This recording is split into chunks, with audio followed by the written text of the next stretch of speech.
जब राणा प्रताप किशोर अवस्था में थे, तब एक बार राणा उदयसिंह ने उनको राजमहल में बुलाया और दो घोड़ों में से एक का चयन करने के लिए कहा। एक घोड़ा सफेद था और दूसरा नीला। जैसे ही प्रताप ने कुछ कहा, उसके पहले ही उनके भाई शक्तिसिंह ने पिता से कहा कि उसे भी एक घोड़ा चाहिए। प्रताप को नील काठियावाड़ी घोड़ा पसंद था, लेकिन वे सफेद घोड़े की ओर बढ़ते हैं और उसकी तारीफ करते जाते हैं। उन्हें सफेद घोड़े की ओर बढ़ते हुए देखकर शक्तिसिंह तेजी से घोड़े की ओर जाकर उसकी सवारी कर लेते हैं। उनकी यह शीघ्रता देखकर उदयसिंह वह सफेद घोड़ा शक्तिसिंह को दे देते हैं और नील काठियावाड़ी घोड़ा प्रताप को मिल जाता है। इसी नीले घोड़े का नाम चेतक था, जो महाराणा प्रताप को बहुत प्रिय था। इतिहासकारों के अनुसार गुजरात के चारण व्यापारी काठियावाड़ी नस्ल के 3 घोड़े चेतक, त्राटक और अटक लेकर मेवाड़ आए। महाराणा प्रताप के सबसे प्रिय और प्रसिद्ध नीलवर्ण काठियावाड़ी के घोड़े का नाम चेतक था।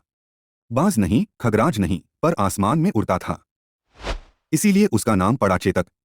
इसके पैरों की टाप हाथी की सूंड तक पहुंचती थी और प्रताप ऊपर बैठे दुश्मन पर वार करते थे। बताते हैं कि चेतक ने हल्दी घाटी के युद्ध में अपनी अद्भुत वीरता और बुद्धिमत्ता का परिचय दिया। वह घायल राणा प्रताप को दुश्मनों के बीच से सुरक्षित निकाल लाया था। इसी दौरान एक बरसाती नाला लांघते वक्त वह घायल हो गया और वीरगति को प्राप्त हुआ। इस नाले को अकबर की मुगल सेना पार नहीं कर सकी थी। चेतक की स्वामिभक्ति पर बने कुछ लोकगीत मेवाड़ सहित बुंदेलखंड में आज भी गाए जाते हैं। महाराणा प्रताप का जहां भी नाम आता है, वहां चेतक को आज भी याद किया जाता है। माना जाता है कि चेतक बहुत ही समझदार और वीर घोड़ा था। हल्दी घाटी के युद्ध में मुगल सेना से अपने स्वामी महाराणा प्रताप की जान की रक्षा के लिए चेतक 25 फीट गहरे दरिया से कूद गया था।